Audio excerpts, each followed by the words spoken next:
Well, hello there and welcome back to the Hull City Fan Central YouTube channel, where today I'll be reacting to the Hull City game, which we lost, as is predicted, which means when we will next take place our fixture, it's been over 2 months since Hull City have recorded a win.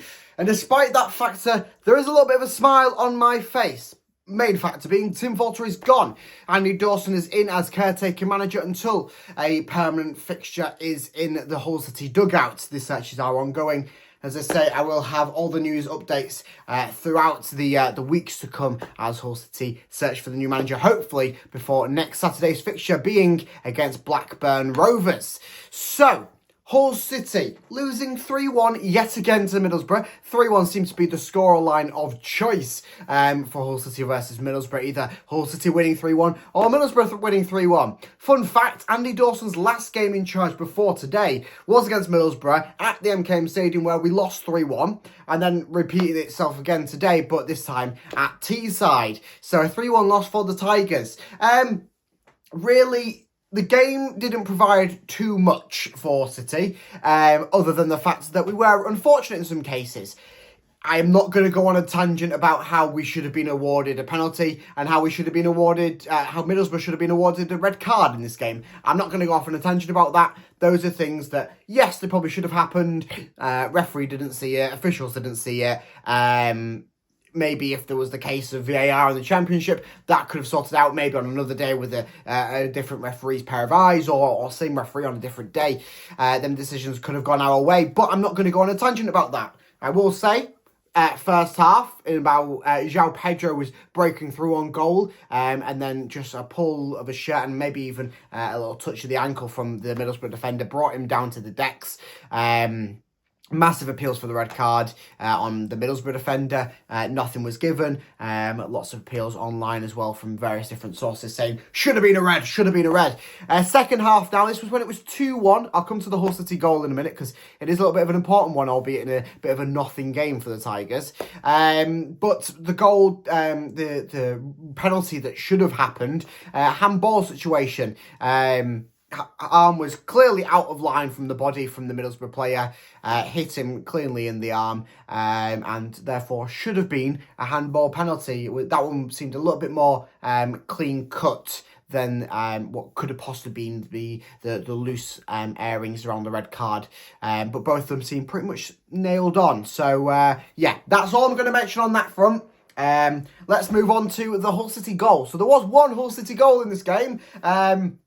Andy Dawson has got more goals per game as Hull City manager this season than Tim Walter had through the entirety of 18 games. Yeah, this is Tim Walter being brought into the club to provide exciting football. Goals. 2 goals per game average over in the Bundesliga.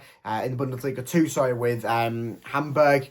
And Andy Dawson's beat him already in one game as Hull City manager. So, but it was a big goal for the Tigers because it was Mason Burstow's first goal for himself in black and amber. Yeah, a man who's really had a struggling time in his senior career as a footballer to grab the goals. Only grabbed a couple last season at Sunderland, spending the entire season on loan, and then struggling a little bit in his few little spurts appearances elsewhere.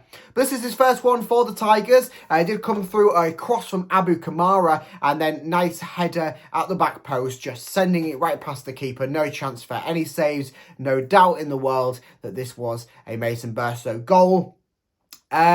Interesting enough, I think he was on the pitch for about 90 seconds before he scored the goal. His first touch was the goal-scoring one, which brought it up to 2-1. You may have thought, City, could they come back into this one? A draw would be huge on a day like this. We're without a manager. We're just coming out the horrible Walter era, but it wasn't to be today. And I still say, there is a smile on my face. Another factor being, Tim Walter is gone, but there's another factor as well. And you could see it on the players' faces. They wanted to play football. They looked happy enough to be playing. Yes, there was a few moments where they got a little bit frustrated. It's another loss for them. But they know that positiveness is coming on the other side. They know that a new man's coming in. And yes, whoever comes in and takes on the managerial role at Hull City has a big job ahead of them. they've got a massive job to get a nice tune coming out of this City squad. Of course, we have players injured and going to be out for the season. We have some players still playing out of position. Omar, I don't know why he was on the wing. And we have possible new injury concerns with Cody Drama picking up a knock to his head or a concussion. So we'll keep up to date on that one. I'll keep up to date on here about that. I don't think there's anything too big in it. He did walk off the pitch. There was a bit of a bumper mark or something on his head after colliding head-to-head with a Middlesbrough player. Nice to see Giles come on and replace him as well. A nice reception as well from the Middlesbrough fans. I want to say well done to the Middlesbrough fans for clapping him on the pitch. Yeah, a man who got numerous assists for them a few seasons ago. Of course, he's now permanently at Hull City, but back then he was a Middlesbrough player. So nice done by the Middlesbrough fans in Teesside. So it's a smiling performance, or not a smiling performance necessarily. We did lose 3-1, and we really did not have any prevalence in that final third, shooting on goal. It was a little bit better than it was under Volta. You got to say that. There just has to be that confidence found amongst the players.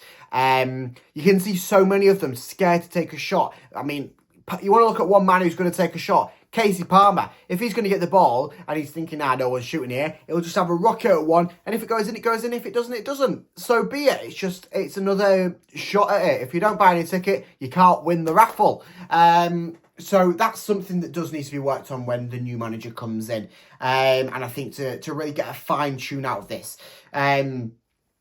If we want to be at the level where Middlesbrough are at now, where they're dominating sides, putting out goals and goals and goals. I believe before this week's fixtures for them, they had 3 games at home where they managed to score 15 goals in those 3 wins. If we want to get up to that level of competingness, I mean, maybe not that high on the goals front, but if we want to get up to the level where we can make the MKM Stadium a fortress, or if we want to make it to a point where we can actually say that we're recording wins and Hull City have a chance of grabbing a win against pretty much any side in the Championship, there will be a lot of a huge undertaking for the new manager to have.